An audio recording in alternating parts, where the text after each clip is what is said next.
ਕਰ ਮਨ ਮੇਰੇ ਸਤ ਵਿਵਹਾਰ, ਨਿਰਮਲ ਰਸਨਾ ਅੰਮ੍ਰਿਤ ਪੀਓ।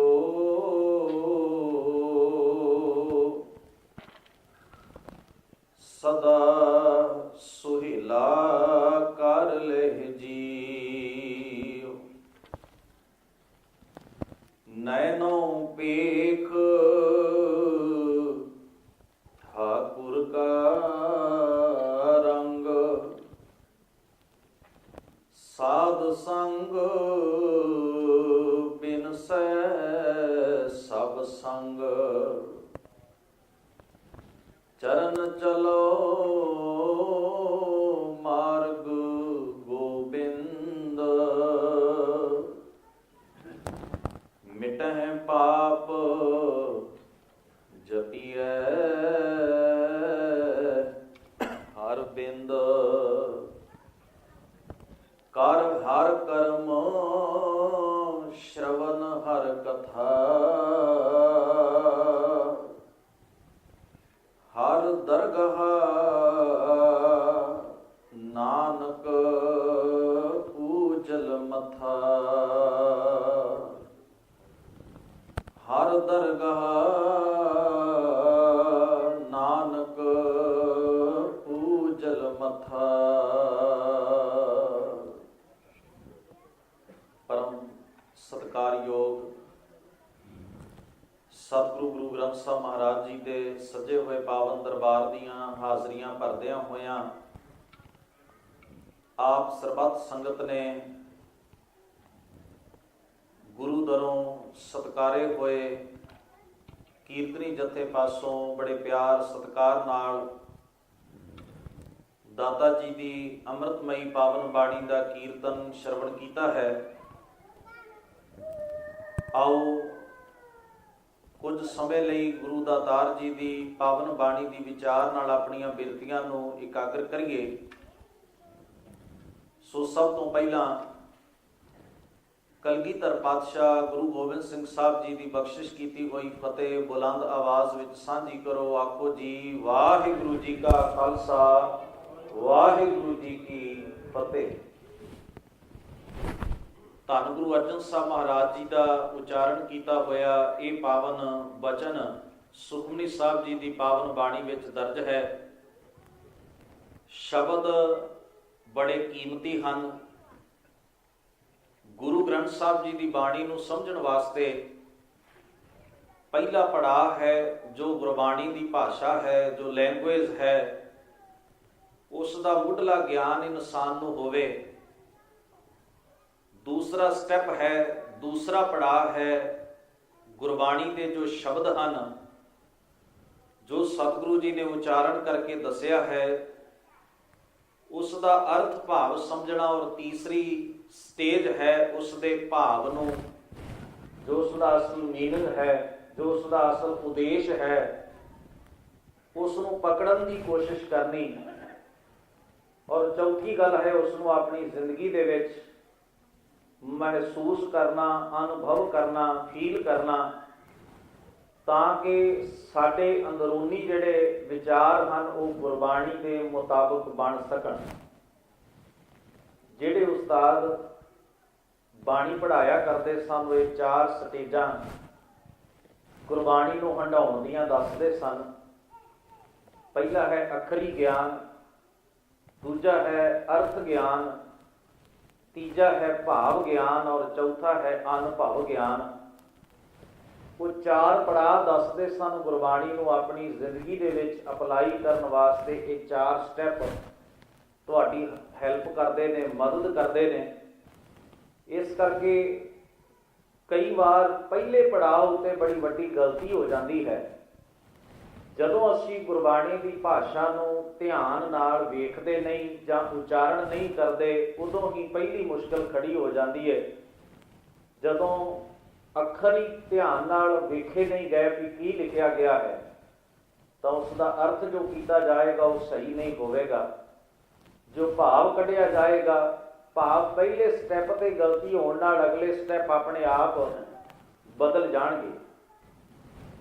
ਮੈਂ ਤੁਹਾਡਾ ਧਿਆਨ ਇਸ ਪੰਕਤੀ ਦੇ ਉਚਾਰਨ ਵੱਲ, ਇਸ ਦੇ ਅੱਖਰੀ ਭਾਵ ਵੱਲ ਦਿਵਾਉਣ ਦੀ ਕੋਸ਼ਿਸ਼ ਕਰ ਰਹੇ ਹਾਂ। ਅਸੀਂ ਸੰਸਾਰ ਵਿੱਚ ਕਿਸੇ ਵਿਅਕਤੀ ਨੂੰ ਚੰਗਾ ਕੰਮ ਕਰਦਿਆਂ ਵੇਖਦੇ ਹਾਂ, ਉਸ ਨੂੰ ਸ਼ਾਬਾਸ਼ ਦੇਣ ਲਈ, ਉਤਸ਼ਾਹ ਦੇਣ ਲਈ, ਉਹਨੂੰ ਐਪਰੀਸ਼ੀਏਟ ਕਰਨ ਵਾਸਤੇ ਅਸੀਂ ਆਪਣੀ ਜ਼ੁਬਾਨ ਤੋਂ ਉਸ ਦੀ ਪ੍ਰਸ਼ੰਸਾ ਕਰਦੇ ਹਾਂ, ਵਡਿਆਈ ਕਰਦੇ ਹਾਂ।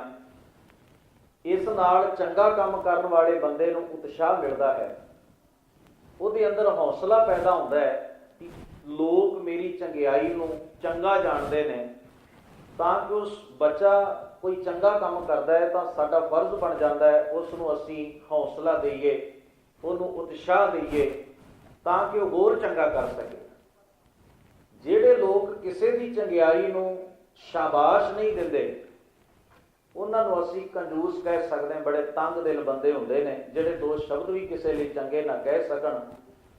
ਐਸੇ ਵਿਅਕਤੀ ਜਿਹੜੇ ਦੂਸਰੇ ਨੂੰ ਸ਼ਾਬਾਸ਼ ਨਾ ਦੇਣ, ਕਿਸੇ ਦਾ ਚੰਗਾ ਵੇਖ ਕੇ ਕੋਈ ਵਧੀਆ ਕੰਮ ਕਰ ਰਿਹਾ ਹੈ, ਕੋਈ ਚੰਗਾ ਜੀਵਨ ਹੰਢਾ ਰਿਹਾ ਹੈ, ਕੋਈ ਕਿਸੇ ਦਾ ਭਲਾ ਕਰ ਰਿਹਾ ਹੈ, ਉਸ ਦੀ ਪ੍ਰਸ਼ੰਸਾ ਕਰਨ ਦਾ ਅਰਥ ਹੁੰਦਾ ਹੈ ਵੀ ਉਸ ਦੇ ਕੰਮ ਨੂੰ, ਉਸ ਦੇ ਕੀਤੇ ਜਾ ਰਹੇ ਕਾਰਜ ਨੂੰ ਅਸੀਂ ਚੰਗਾ ਸਮਝਦੇ ਹਾਂ, ਤਾਂ ਅਸੀਂ ਆਪਣੀ ਜ਼ਬਾਨ ਤੋਂ ਕਿਹਾ ਵੀ ਬਹੁਤ ਵਧੀਆ ਹੈ, ਬੜਾ ਸੋਹਣਾ ਕੰਮ ਹੈ।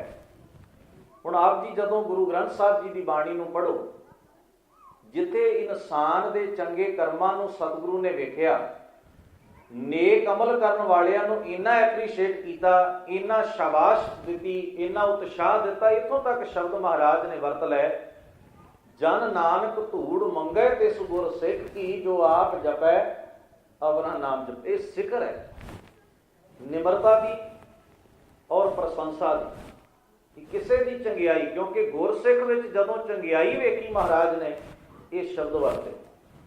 ਹੁਣ ਇੱਕ ਮੈਂ ਤੁਹਾਡਾ ਧਿਆਨ ਇੱਕ ਬਚਨ ਵੱਲ ਦਿਵਾਵਾਂ। ਇੱਕ ਜਗ੍ਹਾ ਤੇ ਮਹਾਰਾਜ ਨੇ ਕਿਸੇ ਨੂੰ ਧਰਮ ਦਾ ਪਹਿਰਾਵਾ ਪਾ ਕੇ ਗਲਤ ਕਰਮ ਕਰਦਿਆਂ ਵੇਖਿਆ ਤੇ ਸਤਿਗੁਰਾਂ ਨੇ ਉਹਨੂੰ ਐਪਰੀਸ਼ੀਏਟ ਨਹੀਂ ਕੀਤਾ।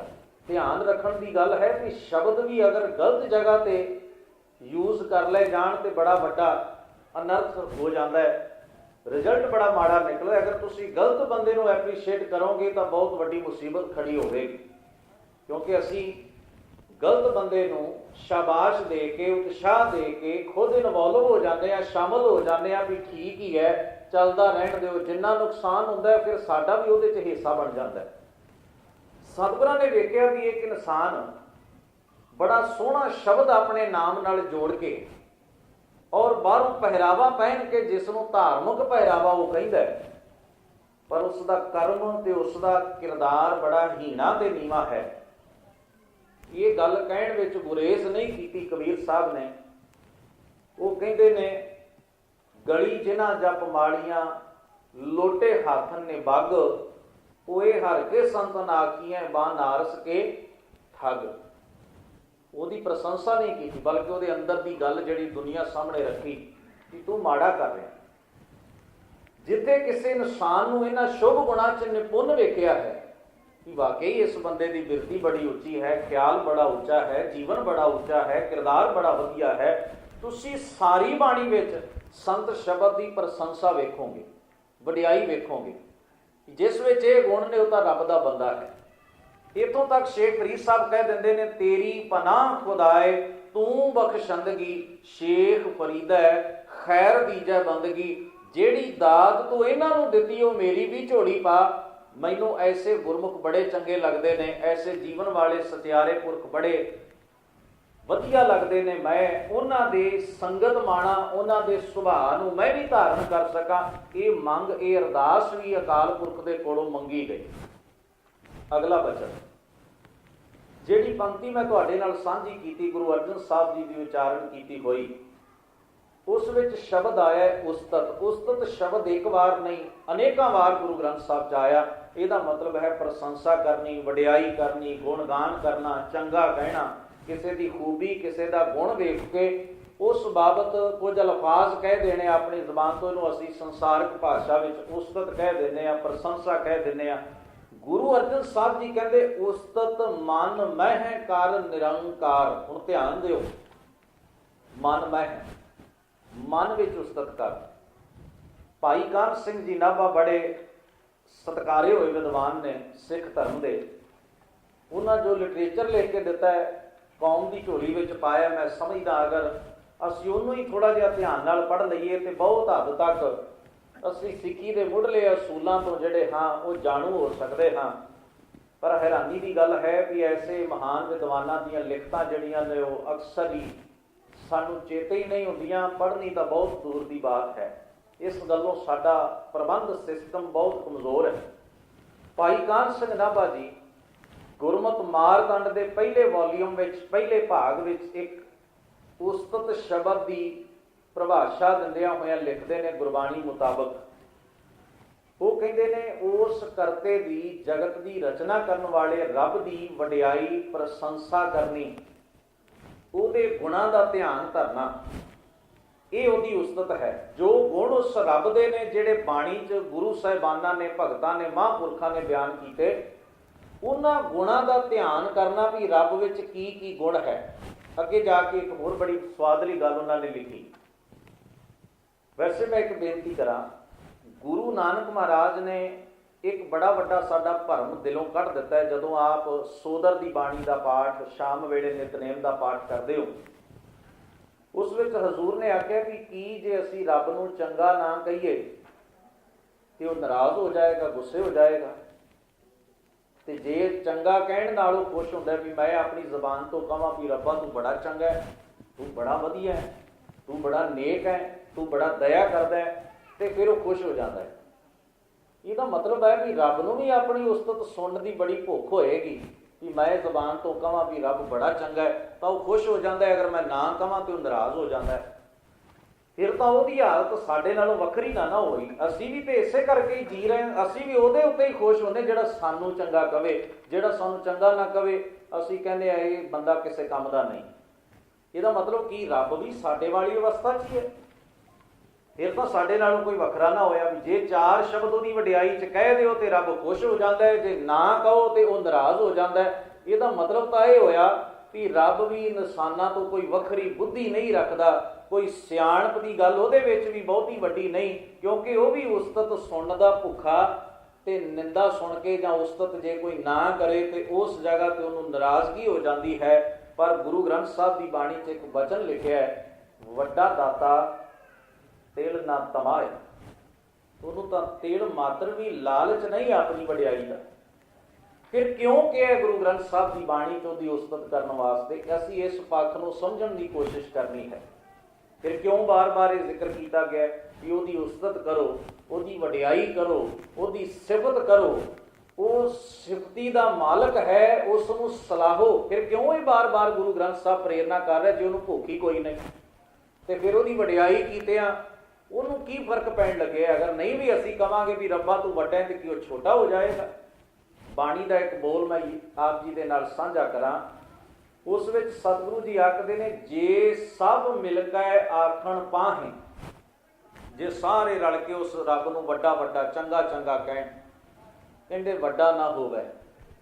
साडे कहण नाल उहने वड्डा थोड़ी होना है, ते जे असीं नहीं कवांगे घाट ना जाए उहने छोटे नहीं हो जाना। वो तो जो है सो है, उहदी हस्ती नूं होंद नूं कोई फर्क नहीं पैण लग्या, ਉਹਦੀ ਪਛਾਣ ਨੂੰ ਕੋਈ ਫਰਕ ਨਹੀਂ ਪੈਣ ਲੱਗਿਆ। ਅਸੀਂ ਚਾਹੇ ਚੰਗਾ ਕਹੀਏ ਚਾਹੇ ਨਾ ਕਹੀਏ, ਇਹਦੇ ਨਾਲ ਉਹਨੂੰ ਕੋਈ ਫਰਕ ਨਹੀਂ ਪੈਂਦਾ। ਫਿਰ ਹੁਣ ਗੁਰੂ ਸਾਹਿਬ ਜੀ ਨੂੰ ਪੁੱਛੀਏ, ਮਹਾਰਾਜ ਇੱਕ ਪਾਸੇ ਤੁਸੀਂ ਆਖਿਆ ਵੀ ਉਹਨੂੰ ਉਸਤਤ ਦੀ ਭੁੱਖ ਨਹੀਂ, ਜੇ ਨਹੀਂ ਕਰੋਗੇ ਉਸਤਤ ਤਾਂ ਵੀ ਕੋਈ ਫਰਕ ਨਹੀਂ ਪੈਂਦਾ। ਦੂਜੇ ਪਾਸੇ ਇੱਕ ਹੋਰ ਵੀ ਗੱਲ ਤੁਸੀਂ ਬਾਣੀ ਵਿੱਚ ਆਖੀ ਹੈ ਕਿ ਉਹਦੀ ਉਸਤਤ ਤੇ ਬਿਆਨ ਹੀ ਨਹੀਂ ਹੋ ਸਕਦੀ। ਉਸਤਤ ਕਹਿਣ ਨਾ ਜਾਏ ਮੁਖੋਂ ਤੋਂ ਹਾਰੀਆ, ਮੋਹੀ ਦੇਖ ਦਰਸ਼ ਨਾਨਕ बलिहारिया। तुसी आप ही कहते हो जेवा एक कवन गुण कहिए, बेशुमार बेअंत स्वामी तेरो अंत ना गिनी। भी तेरी वडियाई तेरी उस्तत नूं बयान ही नहीं किया जा सकता। एक पासे तुहाडे ये दो ख्याल ने, तीजे पासे एक तीजा विचार तुसां ये कह दिता है कि उहदी उस्तत करो जरूर। हुण ध्यान देना, इस पंक्ति विच बड़ा डूंगा राज है। ਜਿੰਨਾ ਚਿਰ ਅਸੀਂ ਆਪ ਬਾਣੀ ਨੂੰ ਪੜ੍ਹ ਕੇ ਬਾਣੀ ਦੀ ਭਾਸ਼ਾ ਵੱਲ ਗੌਰ ਨਹੀਂ ਕਰਾਂਗੇ, ਬੜੇ ਭੁਲੇਖੇ ਸਾਡੇ ਮਨਾਂ ਅੰਦਰ ਪਏ। ਅਸੀਂ ਰੱਬ ਨੂੰ ਇਨਸਾਨ ਦੇ ਪੱਧਰ ਤੇ ਹੀ ਭੁਲੱਗੜ ਤੇ ਉਸਤਤ ਦਾ ਭੁੱਖਾ ਹੀ ਸਾਬਤ ਕਰਦੇ ਰਵਾਂਗੇ, ਜੇ ਅਸੀਂ ਗੁਰਬਾਣੀ ਦੇ ਇਸ ਭਾਵ ਨੂੰ ਗ੍ਰਹਿਣ ਨਾ ਕੀਤਾ, ਸਮਝਣ ਦੀ ਕੋਸ਼ਿਸ਼ ਨਾ ਕੀਤੀ। ਸਤਿਗੁਰੂ ਜੀ ਬਾਣੀ ਦੇ ਵਿੱਚ ਆਖਦੇ ਨੇ ਉਹਦੀ ਉਸਤਤ ਕਰਨ ਦਾ ਮਤਲਬ ਕੀ ਹੈ? ਸਦਾ ਆਨੰਦ ਰਹੇ ਦਿਨ ਰਾਤੀ, ਗੁਣ ਕਹਿ ਗੁਣੀ ਸਮਾਵਣਿਆ।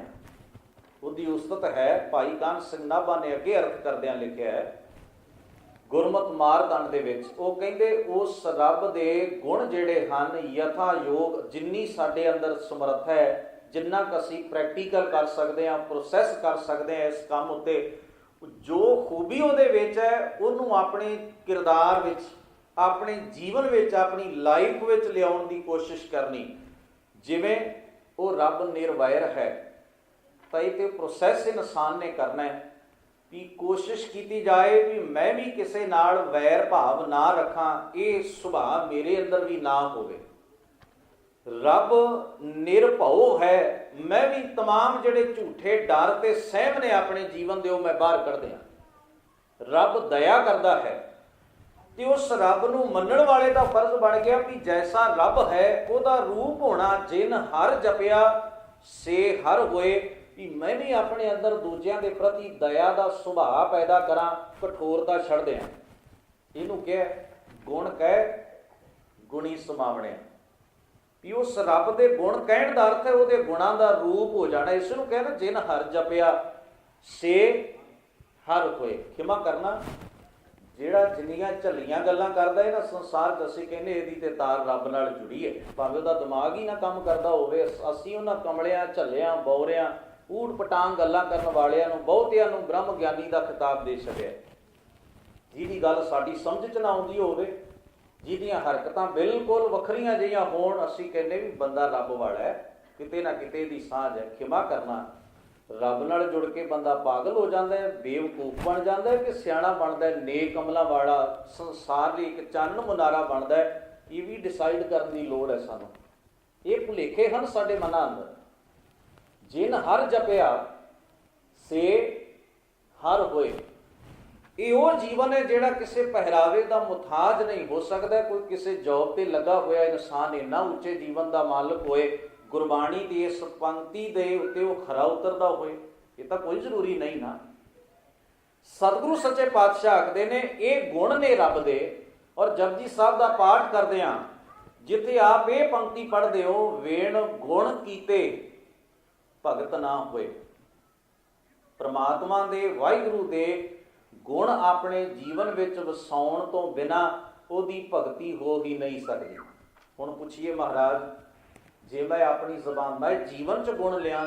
ਇੱਕ ਮੈਂ ਬੇਨਤੀ ਪਹਿਲਾਂ ਸਪਸ਼ਟ ਕਰਦੇ ਹਾਂ ਗੱਲ, ਵੀ ਜ਼ਬਾਨ ਤੋਂ ਰੱਬ ਰੱਬ ਕਹਿਣਾ, ਵਾਹਿਗੁਰੂ ਕਹਿਣਾ, ਅਕਾਲ ਪੁਰਖ ਦੀ ਕੋਈ ਗੱਲ ਕਰਨੀ, ਇਹ ਬੜੀ ਵੱਡੀ ਗੱਲ ਹੈ। ਸਿੱਖ ਸਿਧਾਂਤ ਇਹਨੂੰ ਸਤਿਕਾਰ ਦਿੰਦਾ ਹੈ, ਮਾਨਤਾ ਦਿੰਦਾ ਹੈ। ਰਸਨਾ ਗੁਣ ਗੋਪਾਲ ਨਿਤ ਗਾਇਣ, ਸ਼ਾਂਤ ਸਹਿਜ ਰਹਸ ਮਨ ਉਪਜਿਓ ਸਗਲੇ ਦੁਖ ਪਲਾਇਣ। ਇਹ ਭੁਲੇਖਾ ਨਾ ਰਹਿ ਜਾਏ, ਇਸ ਕਰਕੇ ਮੈਂ ਗੱਲ ਪਹਿਲਾਂ ਸਪਸ਼ਟ ਕਰ ਦਿੱਤੀ ਹੈ।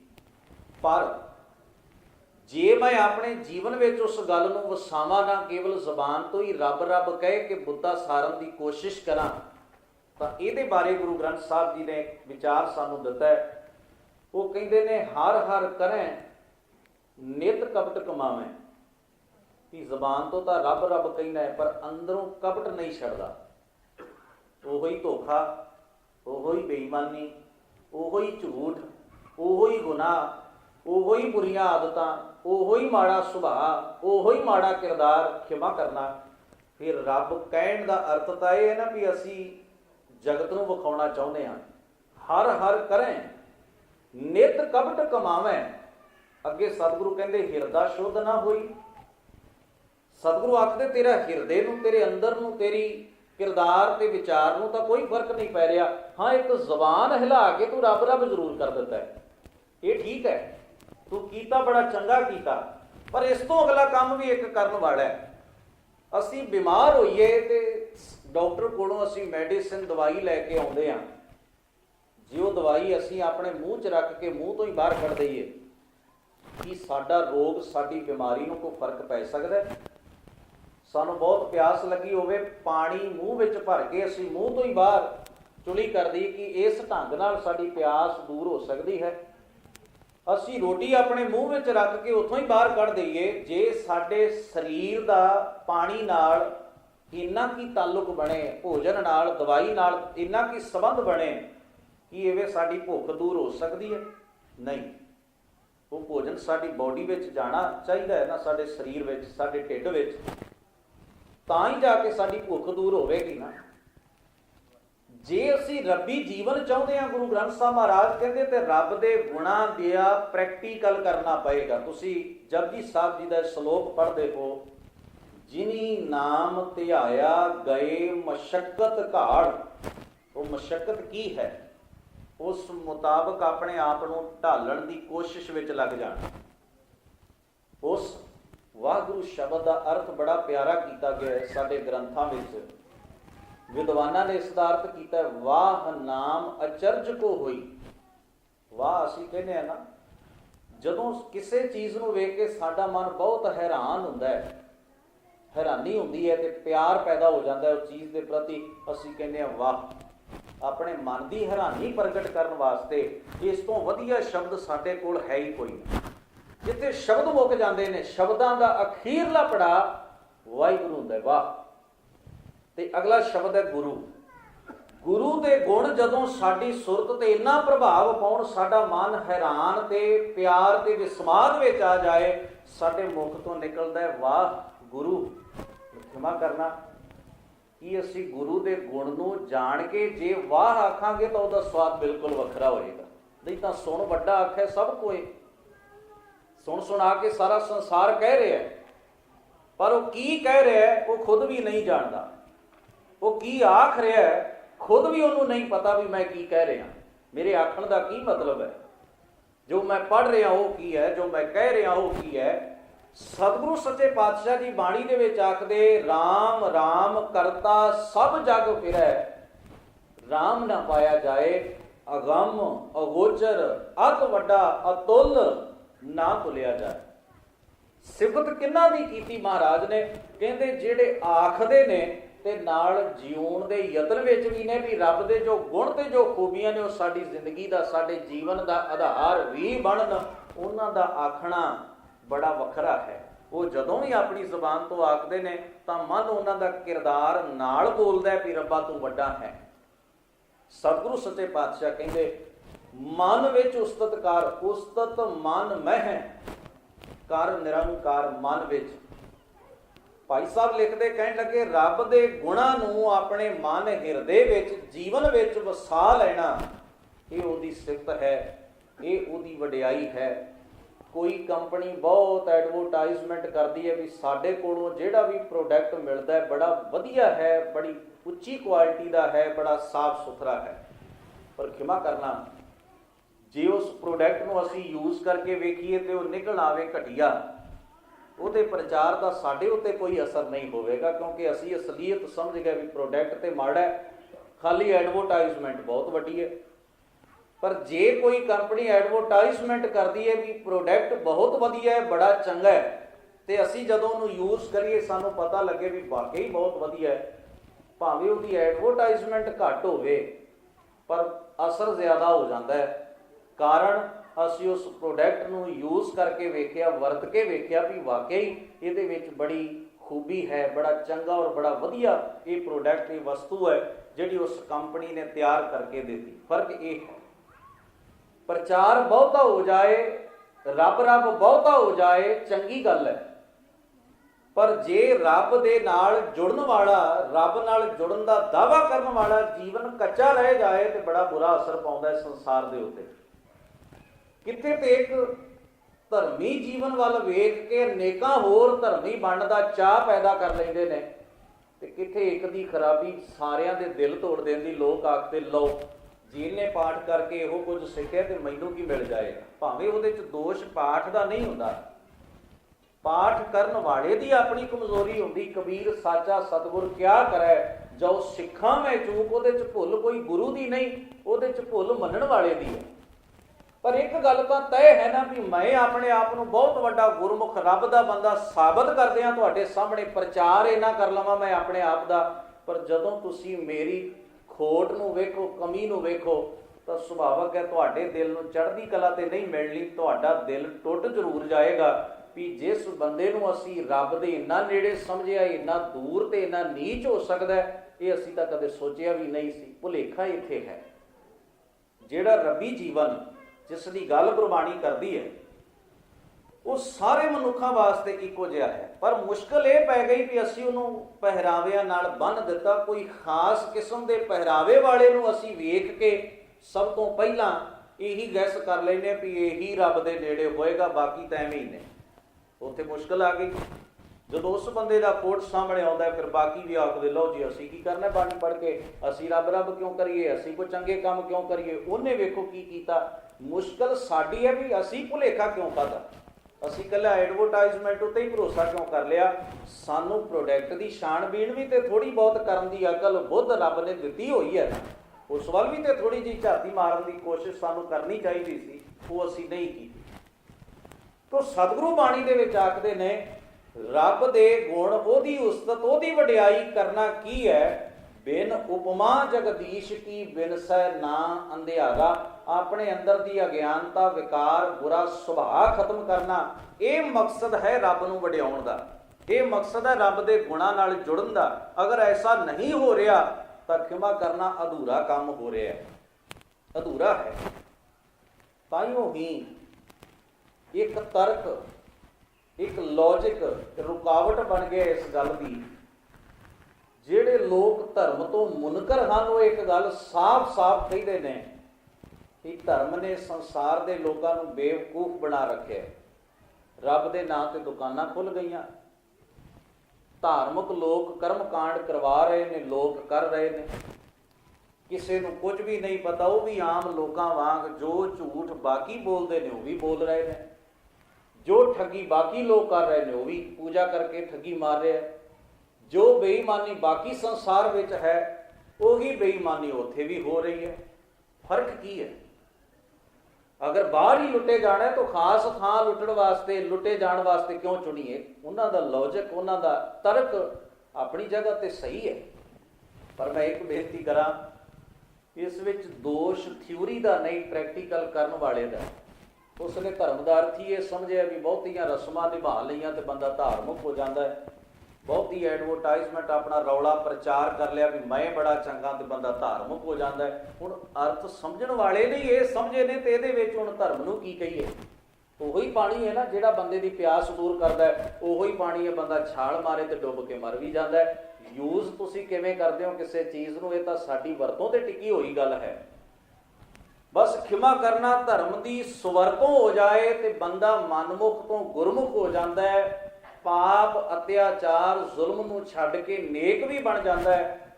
ਇਸ ਗੱਲ ਦੀ ਉਦਾਹਰਣ ਮੈਂ ਉਹਨਾਂ ਹੀ ਸੱਜਣਾ ਦੇ ਜਿਹੜੇ ਸਭ ਤੋਂ ਨੇੜੇ ਦਾ ਇਤਿਹਾਸ ਜਿਸ ਦਾ ਉਹ ਪੜ੍ਹਦੇ ਨੇ, ਬਾਬਾ ਸੋਹਣ ਸਿੰਘ ਭਗਨਾ ਦੀ ਮੈਂ ਅੱਗੇ ਵੀ ਇੱਕ ਦਿਨ ਉਦਾਹਰਣ ਸਾਂਝੀ ਕੀਤੀ ਸੀ। ਉਹ ਗਦਰੀ ਬਾਬਿਆਂ ਵਿੱਚੋਂ ਸਨ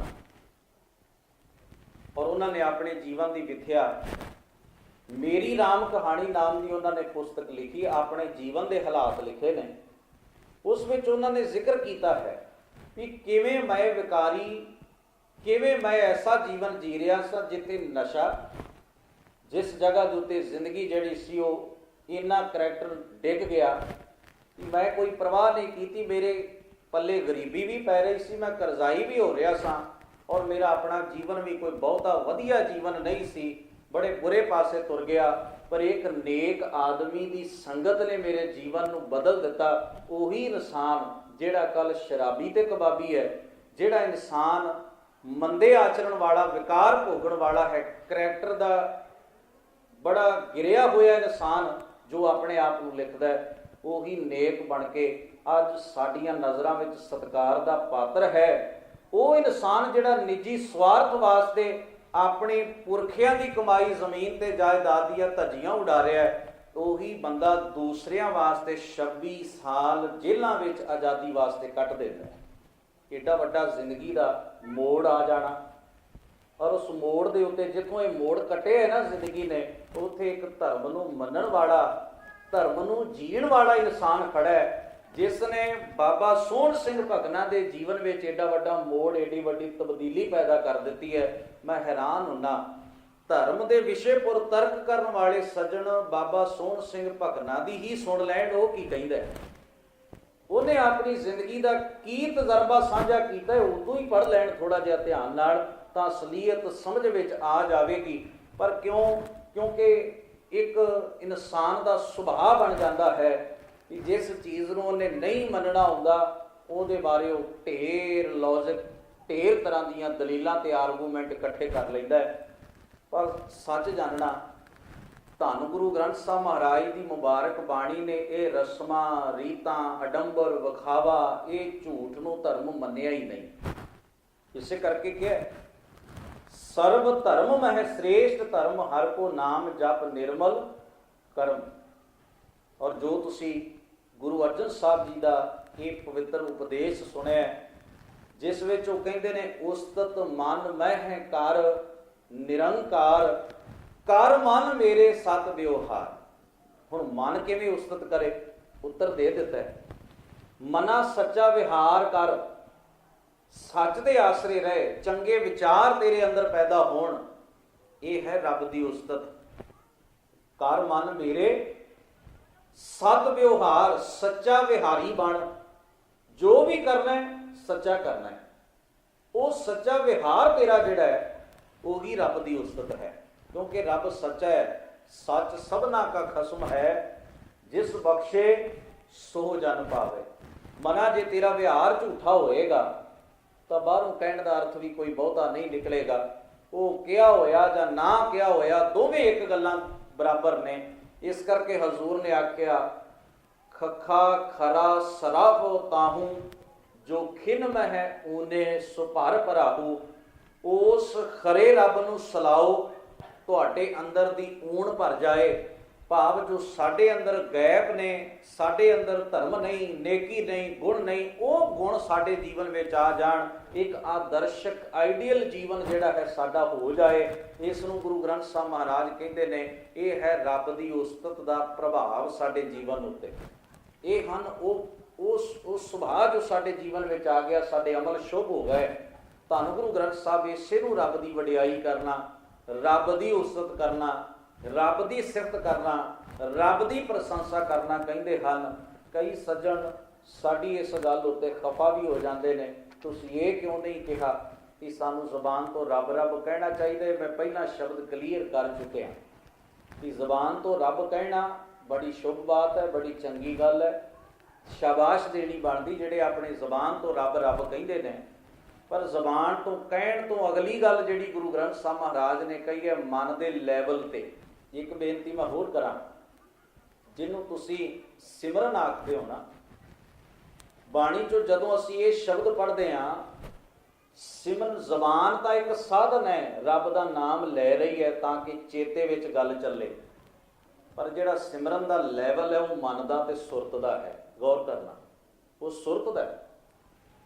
ਸਿਮਰਨ ਦੀ ਜ਼ਿੰਦਗੀ ਦੀ ਵਿਆਖਿਆ ਕਰਦਿਆਂ ਗੁਰੂ ਗ੍ਰੰਥ ਸਾਹਿਬ ਮਹਾਰਾਜ ਕਹਿੰਦੇ, ਹਾਥ ਪਾਉ ਕਰ ਕਾਮ ਸਭ, ਚੀਤ ਨਿਰੰਜਨ ਨਾਲ। ਸਰੀਰ ਕਿਰਤ ਕਰ ਰਿਹਾ, ਜ਼ੁਬਾਨ ਨਾਲ ਅਸੀਂ ਸੰਸਾਰ ਦਾ ਵਿਹਾਰ ਵੀ ਕਰ ਰਹੇ ਹਾਂ, ਬੋਲ ਚੱਲ ਰਹੇ ਹਾਂ, ਤਨ ਨਾਲ, ਹੱਥਾਂ ਪੈਰਾਂ ਨਾਲ ਚੱਲ ਫਿਰ ਕੰਮਕਾਰ ਕਰ ਰਹੇ ਹਾਂ। ਔਰ ਗੁਰੂ ਗ੍ਰੰਥ ਸਾਹਿਬ ਜਿਹੜਾ ਸਿਮਰਨ ਦਾ ਵਿਸ਼ਾ ਹੈ ਨਾ, ਉਹ ਸੁਰਤ ਦਾ ਤੇ ਮਨ ਦਾ ਹੈ। ਜ਼ੁਬਾਨ ਤਾਂ ਕੇਵਲ ਪ੍ਰੈਕਟਿਸ ਕਰ ਰਹੀ ਹੈ, ਧਿਆਨ ਦੇਣਾ। ਅਗਰ ਜ਼ੁਬਾਨ ਤੋਂ ਅਸੀਂ ਰੱਬ ਰੱਬ ਕਰਦੇ, ਪ੍ਰੈਕਟਿਸ ਹੈ। ਇਹ ਇਸ ਗੱਲ ਦੀ ਪ੍ਰੈਕਟਿਸ ਹੈ ਵੀ ਅਸੀਂ ਇਹ ਪ੍ਰੈਕਟਿਸ ਕਰਕੇ, ਯਤਨ ਕਰਕੇ ਆਪਣੀ ਜ਼ੁਬਾਨ ਤੋਂ ਚੰਗਾ ਕਹਿ ਕੇ ਰੱਬ ਦੇ ਗੁਣ ਤੇ ਵਡਿਆਈਆਂ ਨੂੰ ਚੇਤੇ ਵਿੱਚ ਰੱਖ ਸਕੀਏ, ਉਹਨੂੰ ਯਾਦ ਕਰ ਸਕੀਏ, ਕੰਠ ਕਰ ਸਕੀਏ। ਇਹ ਸੰਪੂਰਨ ਵਿਸ਼ਾ ਨਹੀਂ ਬਣ ਜਾਂਦਾ ਇੰਨੀ ਕੁ ਗੱਲ ਨਾਲ। ਸੰਪੂਰਨ ਵਿਸ਼ਾ ਹੈ ਜੋ ਸਿਮਰਨ ਦਾ, ਜੋ ਬਾਣੀ ਦਾ, ਉਹ ਹੈ ਸੁਰਤੀ ਦੇ ਪੱਧਰ ਉੱਤੇ, ਚੇਤਨਾ ਦੇ ਪੱਧਰ ਉੱਤੇ, ਮਨ ਦੇ ਲੈਵਲ ਉੱਤੇ ਉਸ ਵਾਹਿਗੁਰੂ ਦੇ ਗੁਣਾਂ ਨਾਲ ਸਾਂਝ ਬਣ ਜਾਣੀ। ਇਸੇ ਨੂੰ ਗੁਰੂ ਗ੍ਰੰਥ ਸਾਹਿਬ ਮਹਾਰਾਜ ਸਿਮਰਨ ਕਹਿੰਦੇ ਹਨ। ਤਾਈਓ ਧੰਨ ਗੁਰੂ ਗ੍ਰੰਥ ਸਾਹਿਬ ਦੀ ਬਾਣੀ 'ਚ ਸ਼ਬਦ ਆਇਆ, ਮਨ ਰਾਮ ਨਾਮਾ ਬੇਦੀ ਅਲੇ, ਜੈਸੇ ਕਨਕ ਕਲਾ ਚਿਤ ਮਾਂਡੀ ਅਲੇ। ਕਿੱਡਾ ਪਿਆਰਾ ਸ਼ਬਦ ਹੈ। ਸੁਨਿਆਰ ਦੀ ਦੁਕਾਨ ਤੇ ਗਾਹਕ ਖਲੋਤੇ ਨੇ, ਖਰੀਦਦਾਰ ਆਏ ਨੇ, ਉਹਨਾਂ ਨਾਲ ਗੱਲ ਵੀ ਕਰ ਰਿਹਾ ਤੇ ਸੋਨੇ ਦੇ ਗਹਿਣਿਆਂ ਤੇ ਬੜੀ ਬਰੀਕ ਔਰ ਬੜੀ ਸੂਖਮ ਹੁਨਰਮੰਦ ਕਢਾਈ ਵੀ ਕਰੀ ਜਾਂਦਾ ਹੈ। ਧਿਆਨ ਉਹਦਾ ਗਾਹਕ ਵਿੱਚ ਆ ਵੀ ਕੀ ਕਹਿੰਦਾ ਹੈ ਤੇ ਮੈਂ ਇਹਦਾ ਕੀ ਉੱਤਰ ਦੇਣਾ ਹੈ। ਤੇ ਕੰਮ ਉਹ ਜਿਹੜਾ ਬਰੀਕ ਕਰ ਰਿਹਾ ਨਾ, ਗੌਰ ਕਰਨਾ, ਉਹ ਕੋਈ ਬਹੁਤਾ ਐਸਾ ਕੰਮ ਨਹੀਂ ਵੀ ਜਿਹੜਾ ਚਲਾਵਾਂ, ਬੜਾ ਬਰੀਕ ਹੈ, ਕਢਾਈ ਕਰ ਰਿਹਾ ਹੈ। ਆਖਰ ਉਸਨੇ ਗਹਿਣਾ ਬਣਾ ਕੇ ਤਿਆਰ ਕਰਕੇ ਬੜਾ ਸੁੰਦਰ ਅਗਲੇ ਦੇ ਮਨ ਭਾਉਂਦਾ, ਜਿਸ ਤੋਂ ਸਾਈ ਲਈ ਉਹਨੂੰ ਵਾਪਸ ਕਰਨਾ ਹੈ। ਇੱਕ ਪਾਸੇ ਉਹਦੇ ਕੰਨ ਉਸ ਪਾਸੇ ਲੱਗੇ ਨੇ ਵੀ ਕਹਿਣ ਵਾਲਾ ਕੀ ਕਹਿੰਦਾ ਹੈ, ਤੇ ਦਿਮਾਗ ਚੱਲ ਰਿਹਾ ਵੀ ਇਹਦਾ ਉੱਤਰ ਕੀ ਦੇਣਾ। ਜੋ ਉਹਨੇ ਗੱਲ ਪੁੱਛੀ ਹੈ ਉਹਨੂੰ ਡੀਲ ਵੀ ਕਰ ਰਿਹਾ ਪਰ ਆਪਣਾ ਕੰਮ ਵੀ ਨਾਲ ਕਰ ਰਿਹਾ। ਗਹਿਣੇ ਤੇ ਬਰੀਕ ਔਰ ਬੜਾ ਧਿਆਨ ਮੰਗਦੀ ਕਢਾਈ ਵੀ ਕਰ ਰਿਹਾ। ਮਨ ਰਾਮ ਨਾਮਾ ਬੇਦੀ ਅਲੇ, ਜੈਸੇ ਕਨਕ ਕਲਾ ਚਿਤ ਮਾਂਡੀ ਅਲੇ। ਜਿਵੇਂ ਉਹ ਸੁਨਿਆਰਾ ਬੜੀ ਬਰੀਕ ਕਢਾਈ ਕਰਦੇ ਆ, ਜਿਹੜੀ ਬੜਾ ਧਿਆਨ ਮੰਗ ਰਹੀ ਹੈ, ਹੁਨਰ ਮੰਗ ਰਹੀ ਹੈ, ਉਹ ਵੀ ਕੰਮ ਨਿਬੇੜ ਰਿਹਾ। ਡੀਲ ਕਰਨ ਵਿੱਚ ਵੀ ਢਿੱਲ ਨਹੀਂ ਕਰ ਰਿਹਾ। ਗਾਹਕ ਇਹ ਨਹੀਂ ਕਹਿ ਸਕਦਾ ਵੀ ਤੂੰ ਤਾਂ ਬੋਲਦਾ ਹੀ ਨਹੀਂ ਮੇਰੇ ਨਾਲ, ਤੂੰ ਮੇਰੇ ਨਾਲ ਡੀਲ ਕੀ ਕਰੇਗਾ। ਉਹ ਵੀ ਕੰਮ ਨਾਲ ਚੱਲ ਰਿਹਾ। ਉਦਾਹਰਣ ਕਿੰਨੀ ਪੁਖਤਾ ਔਰ ਮਜ਼ਬੂਤ ਹੈ ਮਨੁੱਖ ਦੇ ਜੀਵਨ ਨੂੰ ਸੇਧ ਦੇਣ ਵਾਲੀ। ਇਸ ਦਾ ਭਾਵ ਹੈ ਮਨ ਇੰਨਾ ਉਸ ਅਕਾਲ ਪੁਰਖ ਦੇ ਰੰਗ ਵਿੱਚ ਰੰਗਿਆ ਜਾਏ, ਉਹਦੇ ਗੁਣਾਂ ਨਾਲ ਪਰਿਪੂਰਨ ਹੋ ਜਾਏ ਵੀ ਸਰੀਰ ਤਾਂ ਡੀਲ ਕਰ ਰਿਹਾ ਸੰਸਾਰ ਨਾਲ, ਪਰਿਵਾਰ ਨਾਲ, ਦੁਨੀਆਦਾਰੀ ਨਾਲ, ਪਰ ਧਰਮ ਦਾ ਪੱਲਾ ਮਨ ਨੇ ਘੁੱਟ ਕੇ ਫੜਿਆ ਹੋਇਆ, ਉਹ ਛੁੱਟਦਾ ਨਹੀਂ। ਉਹ ਅਸੂਲ, ਉਹ ਗੁਣ, ਉਹ ਸੁਭਾਅ ਜਿਹੜਾ ਮਨ ਨੇ ਧਾਰਨ ਕਰ ਲਿਆ, ਇਹਨੂੰ ਗੁਰਬਾਣੀ ਸਹਿਜ ਸੁਭਾਏ ਮੇਰਾ ਮਨ ਮਾਨਿਆ ਆਖਦੀ ਹੈ। ਕਿ ਸਹਿਜ ਸੁਭਾਅ, ਸੁਭਾਵਕ ਹੀ, ਸਹਿਜ ਦਾ ਅਰਥ ਹੈ ਬੜਾ ਬੈਲੈਂਸ ਵਿੱਚ ਰਹਿ ਕੇ, ਬੜਾ ਬੈਲੈਂਸ ਵਿੱਚ ਰਹਿ ਕੇ ਉਹ ਰੱਬੀ ਸੁਭਾਅ ਨੂੰ ਸਮਰਪਿਤ ਹੋ ਗਿਆ, ਉਹ ਜਿਹਾ ਬਣ ਗਿਆ। ਮੇਰਾ ਮਨ ਇਸ ਤਰ੍ਹਾਂ ਪਤੀਜਿਆ ਹੋਇਆ। ਪਰ ਇੱਕ ਗੱਲ ਕਬੀਰ ਜੀ ਨੇ ਜ਼ਰੂਰ ਕਹੀ, ਕਹਿਣ ਲੱਗੇ ਮਨ ਮਾਨੇ ਲੋਕ ਨਾ ਪਤੀਜੈ। ਲੋਕਾਂ ਨੂੰ ਤੇ ਇਹੀ ਦਿਸਦਾ ਵੀ ਹੋ ਕਬੀਰ ਨੇ 3-4 ਮਾਲਾ ਨਹੀਂ ਪਾਈਆਂ, ਭਗਤ ਖਵਾਉਂਦਾ। ਭਾਵੇਂ ਕਬੀਰ ਜੀ ਭਗਤ ਨਾ ਵੀ ਅਖਵਾਉਣ, ਉਹ ਕਹਿੰਦੇ ਹੁਣ ਮਨ ਬੰਨੇ, ਲੋਕ ਨਹੀਂ ਮੰਨਦੇ, ਚਲੋ ਛੱਡੋ ਨਾ ਪਤੀਜੈ ਤਾਂ ਉਹ ਕਿਆ ਕੀਜੈ। ਇਹ ਮੇਰਾ ਕਰ ਵੀ ਕੀ ਸਕਣਗੇ, ਚਲੋ ਇਹੀ ਕਹਿ ਲੈਣਗੇ ਨਾ ਵੀ ਇਹ ਭਗਤ ਨਹੀਂ, ਇਹਦੇ ਨਾਲ ਮੈਨੂੰ ਕੀ ਫਰਕ ਪੈਣ ਲੱਗਿਆ। ਬੜੇ ਲੋਕ ਨੇ। ਮੈਂ ਇੱਕ ਬੇਨਤੀ ਹੋਰ ਕਰਿਆ ਕਰਦਾ, ਸਾਡਾ ਇੱਕ ਸੁਭਾਅ ਬਣ ਗਿਆ ਜਿਹੜਾ ਸਾਡੇ ਤੋਂ ਵਿਰੋਧੀ ਖਿਆਲ ਰੱਖਦਾ ਨਾ, ਉਹਨੂੰ ਅਸੀਂ ਇਨਸਾਨ ਵੀ ਨਹੀਂ ਮੰਨਦੇ। ਸਿੱਖ ਮੰਨਣਾ, ਗੁਰਮੁਖ ਮੰਨਣਾ, ਕਈ ਵਾਰ ਅਸੀਂ ਕਿ ਤੂੰ ਤਾਂ ਸਿੱਖ ਹੀ ਨਹੀਂ। ਕਈ ਐਸੇ ਸੱਜਣ ਵੀ ਮਿਲਦੇ ਨੇ। ਪਰ ਮੈਂ ਕਹਿੰਦਾ ਜੇ ਤੁਸੀਂ ਸਰਟੀਫਿਕੇਟ ਸਿੱਖ ਹੋਣ ਦਾ ਦੇ ਵੀ ਦਿਓਗੇ, ਜੇ ਉਹ ਬਾਣੀ ਨਾ ਸਕਿਆ ਤੇ ਤੁਹਾਡੇ ਸਰਟੀਫਿਕੇਟ ਕੀ ਕਰਨਗੇ। ਤਾਂ ਸਰਟੀਫਿਕੇਟ ਨਾਲ ਕੋਈ ਸਿੱਖ ਨਹੀਂ ਬਣਦਾ। ਨਾ ਗੁਰੂ ਨੇ ਕਿਸੇ ਨੂੰ ਲਿਖ ਕੇ ਦਿੱਤਾ ਵੀ ਕੌਣ ਸਿੱਖ ਹੋ ਸਕਦਾ ਹੈ। ਉਹ ਤਾਂ ਬਾਣੀ ਹੈ। ਜਿੰਨੀ ਕੋਈ ਕਮਾ ਲਏਗਾ ਉਹਨਾਂ ਨੇੜੇ ਹੈ। ਕਰਮੀ ਆਪੋ ਆਪਣੀ ਕੇ ਨੇੜਾ ਕੇ ਦੂਰ। ਜੇ ਸਰਟੀਫਿਕੇਟਾਂ ਤੇ ਗੱਲ ਰਹੀ ਹੁੰਦੀ ਨਾ ਤੇ ਕਿਵੇਂ ਕਰਨਾ, ਆਪਣੇ ਚੋਂ ਗਰੀਬਾਂ ਹਮਾਤੜਾਂ ਨੇ ਤਾਂ ਸਿੱਖ ਸੱਜਣਾ ਹੀ ਨਹੀਂ ਸੀ। ਇਹ ਤਾਂ ਅਮੀਰਾਂ ਦੀਆਂ ਤਿਜੋਰੀਆਂ 'ਚ ਸਰਟੀਫਿਕੇਟ ਬੰਦ ਹੋ ਜਾਣੇ ਸਨ। ਜਿਹਨੂੰ ਉਹ ਦਿੰਦੇ ਉਹੋ ਹੀ ਸਿੱਖ ਹੁੰਦਾ।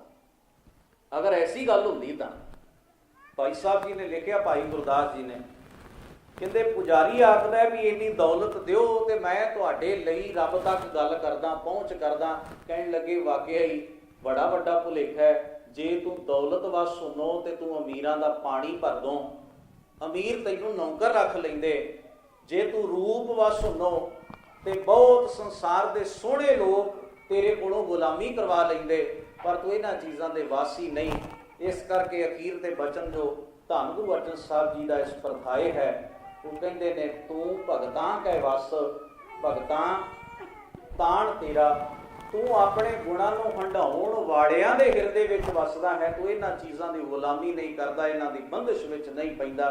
ਤੂੰ ਵਿਪਰੀਤ ਖਿਆਲ ਦਾ ਸਤਿਕਾਰ ਹੋਣਾ ਚਾਹੀਦਾ ਹੈ। ਰਿਸਪੈਕਟ ਬਤੌਰ ਇਨਸਾਨ ਦੀ ਜ਼ਰੂਰੀ ਹੈ। ਪਰ ਇੱਕ ਗੱਲ ਜ਼ਰੂਰ ਹੈ, ਇਹ ਨਹੀਂ ਕਿਹਾ ਜਾ ਸਕਦਾ ਕਿਸੇ ਬਾਰੇ ਵੀ ਇਹ ਬੰਦਾ ਰੱਬ ਨਾਲੋਂ ਟੁੱਟਿਆ।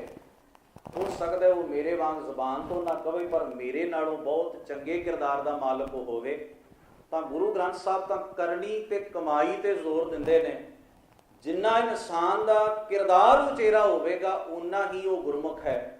ਜੇ ਉਹਦਾ ਕਿਰਦਾਰ ਨੀਵਾਂ ਹੈ, ਬਾਹਰੋਂ ਜੋ ਮਰਜ਼ੀ ਹੋਵੇ ਮੇਰੇ ਵਾਂਗ, ਗੁਰਮਤ ਘੱਟੋ ਘੱਟ ਉਹਨੂੰ ਅਸੈਪਟ ਨਹੀਂ ਕਰੇਗੀ, ਕਬੂਲ ਨਹੀਂ ਕਰੇਗੀ। ਗੁਰੂ ਦਾਤਾ ਜੀ ਐਸੀ ਮਿਹਰ ਕਰਨ। ਸਤਿਗੁਰਾਂ ਨੇ ਜੋ ਇਹ ਬਚਨ ਕੀਤਾ ਹੈ ਵੀ ਅਸਲ ਉਸਤਤ ਇਹ ਮੇਰੇ ਮਨ ਨਿਰੰਕਾਰ ਦੀ ਕੀ ਹੈ। ਕਰ ਮਨ ਮੇਰੇ ਸਤ ਵਿਵਹਾਰ, ਸੱਚਾ ਵਿਹਾਰੀ ਬਣ, ਸੱਚ ਦਾ ਵਿਚਾਰ, ਸੱਚ ਦਾ ਵਿਹਾਰ, ਸਚਿਆਰਾ ਮਾਰਗ ਚੁਣ।